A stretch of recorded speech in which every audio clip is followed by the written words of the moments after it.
Welcome to a brand new episode of the Jampack Report today for November the 28th of 2019. And of course, happy Thanksgiving to you and yours. Personally, this might be my favorite holiday because I love this time of year. I love being able to eat delicious food that I only get one time of year. And on top of that, I just like this time of the season. Between fall and winter, between Thanksgiving and Christmas, it's pretty much the start of whenever I consider the best time of year to be. But with that being said, the show still goes on, the news still breaks. And today we are talking about a story that broke earlier in the week, but Phil Spencer says nobody is asking for VR on Xbox. We will talk more about the idea of VR not being included in the marketing strategy for Microsoft and the Xbox brand going forward. Then I've got your free games for PlayStation Plus and Xbox Live Games with Gold for December of 2019. And finally, Google Stadia members can now hand out their 3-month buddy passes if you did want to rope a buddy in on the Ponzi scheme that Google has cooked up. But with that being said, that is our lineup for today's show, and I do hope you enjoyed. But without further ado, let's go ahead and dive into it. First off, coming to us from GI.biz, Phil Spencer says nobody is asking for VR on Xbox. Xbox boss Phil Spencer has squashed the idea that VR will have a role to play in the company's next console. In simple terms, nobody's asking for VR.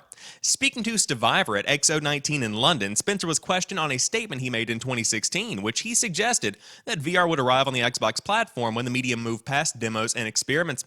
Spencer made it clear that he was not trying to demean the work that people are doing in VR. However, he also made it clear that the market has not progressed to a point where there is enough demand within the Xbox audience.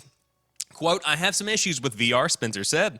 It's isolating, and I think of games as a communal kind of together experience. We are responding to what our customers are asking for, and nobody's asking for VR.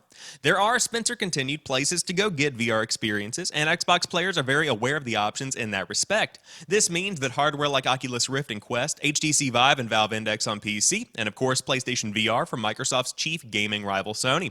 Spencer also noted that nobody's selling millions and millions of units in the VR market. It is not clear whether Spencer was referring to hardware or software, but his statement could apply to either category. PSVR has sold 4.2 million as of March 31st, 2019, while Beat Saber has sold 1 million units by the end of the same month. There is at least some indication that Xbox once believed that VR would be a part of its console hardware strategy eventually.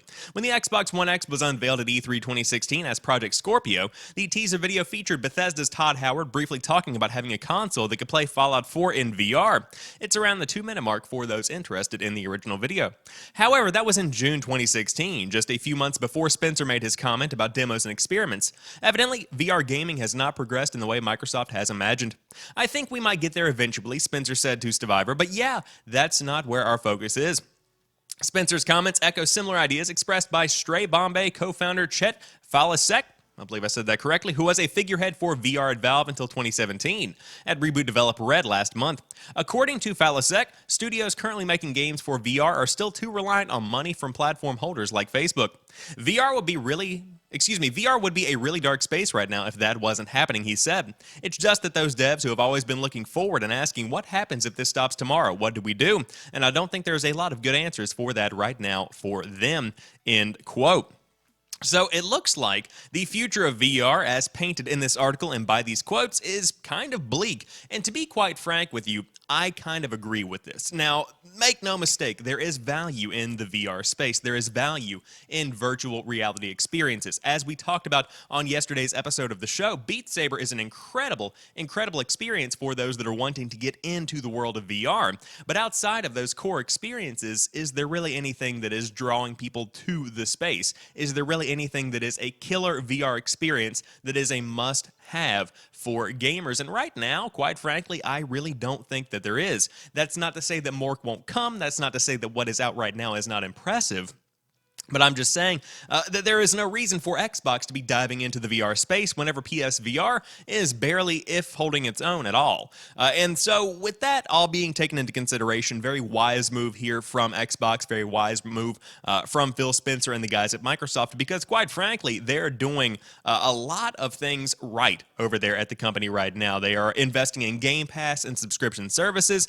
They're putting their money into a digital console that's experimenting to see if that could be a potential solution evolution going forward with the Xbox One S All Digital Edition.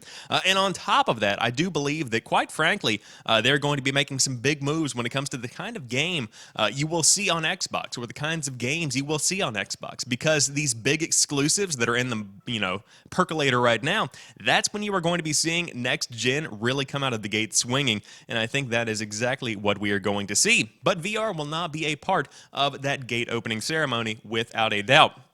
I'm really sticking with that metaphor. But that is what Phil Spencer said during XO19. Again, I thought that we would touch on that, even if it is a bit of an old story. Still something interesting for those interested in the future of VR. Again, I do want to reiterate, there is use for VR. I just don't know that it's going to be in the Xbox brand or in the gaming space in general, or at least at large. However, December's free PlayStation Plus games have been announced, and they include Titanfall 2 and Monster Energy Supercross, the official video game. Whether you are piloting a towering Titan or kicking up dirt on the racetrack, December's PlayStation Plus games put you in control of fast-moving, powerful machines. More on this month's free games for PlayStation Plus members. Titanfall 2. The only thing standing between victory and defeat for the Frontier Militia is the perfect combination of man and machine, Titan and pilot. In Titanfall 2, an intense first-person shooter from Respawn Entertainment, you'll experience high mobility as a nimble pilot who can quickly maneuver the battlefield both in distance and verticality. But when the scale of the battle shifts, you'll be able to call in hulking Titan war machines for you to pilot to turn the tide of battle.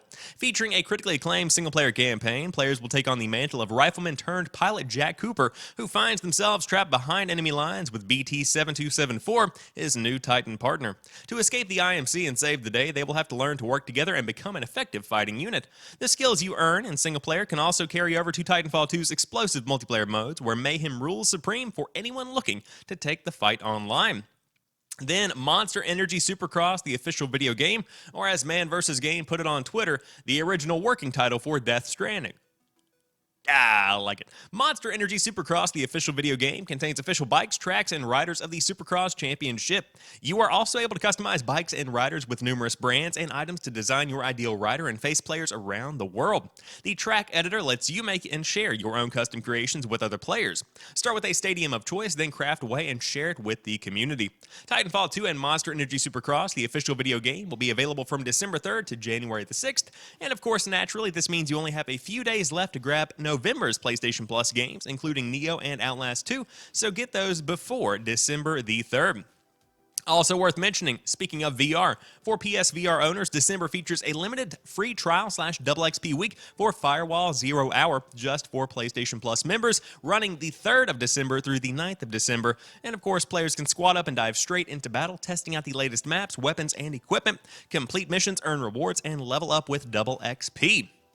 And so that is where we sit right now with this year's December 2019 PlayStation Plus games.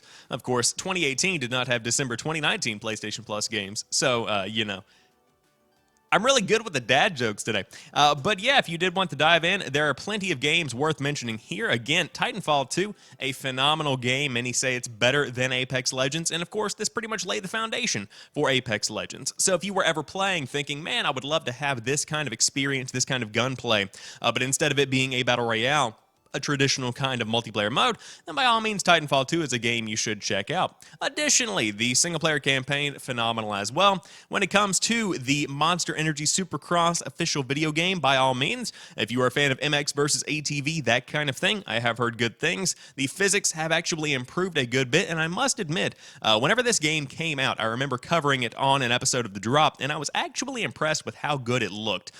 Very, very shocking, to say the least, because I don't expect much from these games, and lo and behold, they actually impressed me.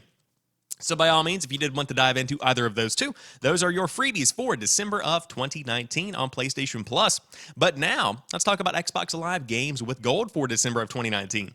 For the month of December, Xbox Live Gold and Xbox Game Pass Ultimate members will receive 4 new free games, 2 on the Xbox One and 2 on the 360, as part of the Games with Gold program. You can play both Xbox 360 titles on your Xbox One with backwards compatibility, as to be expected. And so the games include Insane Robots, Jurassic World Evolution, Toy Story 3, and Castlevania Mirror of All. I believe that's what that says, Mirror of Fall. We'll talk about that in a moment. On Xbox One, Xbox Live Gold members can download Insane Robots for free during the month of December. Jurassic World Evolution will be available as a free download from the 16th to January the 15th. On Xbox 360 starting December the 1st, Toy Story 3 will be free for Xbox Live Gold members through December the 15th. Then on the 16th, Xbox Live Gold members can download Castlevania Lords of Shadow Mirror of Fate HD. Man, I massacred that title reading the small font at the beginning, for free through December the 31st. And so, the standouts here pretty much include Jurassic World Evolution and Castlevania Lords of Shadow Mirror of Fate HD. But I think we have a clear victor here when it comes to the best games that are free for the month of December. Again, I do want to reiterate that they are getting kind of later in the console generation here with the Xbox One and the Xbox 360. And quite frankly, a lot of the games that would likely be given away for free as part of the Games with Gold program are included with Xbox Game Pass. So you can't really double up on those because then subscribers of Game Pass don't feel like they're getting their bang for their buck when it comes to their Xbox Live Gold subscription. It becomes a big muddled mess, and so I kind of understand why they're having to dig deep and throw Insane Robots in here as a free Games with Gold, to throw Toy Story 3 in here as a game. Okay, I guess. Whatever floats your boat. But again, if you did want to dive in and check out the Xbox Live games with Gold, they include Insane Robots, Jurassic World Evolution on the Xbox One, and Toy Story 3/Castlevania Lords of Shadow Mirror of Fate HD on the Xbox 360. And finally, if you don't have either of those, but you happen to have Google Stadia, congratulations, the Buddy Pass is now available. It's coming roughly a week after launch, but you now have a way to try Google Stadia without paying, provided you have the right connections. Google is rolling out its promised but delayed Buddy Passes to Stadia Founders Edition buyers, giving them free access to Stadia Pro for 3 months. If you are a Stadia subscriber, you'll see an envelope icon in the mobile app that contains an invitation code you can send. If you are the recipient, you have to just redeem the code in the Stadia app to start playing. There are caveats. The 3-month freebie will convert to a $10 per month subscription once the Buddy Pass runs out, so you will need to cancel service if you are unimpressed. And of course, Pro will only include 4 games as of December. If you are not sure you will stick with Stadia in the long run, you'd be happy with the likes of Destiny 2 and Tomb Raider, you should still have access to any purchased games once the free Stadia base tier arrives, but it may be worth holding off on purchases until you know whether or not you can live with the basic service. Still, this could be useful in helping build the Stadia community. You may be more likely to stick with the service if you know a friend is playing, even if it's just for a few months. This also shows that Google is fleshing out Stadia's features, however slowly. There is still a long way to go. You won't find family sharing, for example, but it's an important start. And so if you happen to be a Stadia owner, then by all means, you can actually dive in and play with a friend thanks to the Buddy Pass system. Now, I don't like the fact that it renews automatically. I feel like that's a bit dirty because 9 times out of 10, a lot of people are going to be forgetting about that Buddy Pass subscription, and it might charge them $10 and they probably won't get their money back. So I'm not a big fan of that kind of thing. But with that being said, it still is a fantastic way for people to try Stadia, see if it's something they might be interested in. Of course, as we inch ever closer into the abyss, which is pretty much sucking this console/cloud streaming platform into it, I do not see a beneficial future for the Google Stadia. That was the wrong way to put it. I think it's going to fail. I think that's a better way to say it. But with that being said, still an interesting experiment, and that's what gaming is all about. Fun little experiments that they do from time to time. VR is one, for instance, a pretty successful one, all things considered. Google Stadia, the jury's still out on that one. Project xCloud looks to be a little bit more promising. But with that being said, that rounds out today's episode of the Jampack Report. Again, I do hope that you guys enjoyed, and if you did, be sure to drop me a like down below if you are watching on YouTube, and on top of that, be sure to subscribe via a podcast service of your choosing and get the show delivered to you every single weekday. But with that being said, you guys have a phenomenal rest of your Thanksgiving. Thanks again for watching, and gobble, gobble. Peace.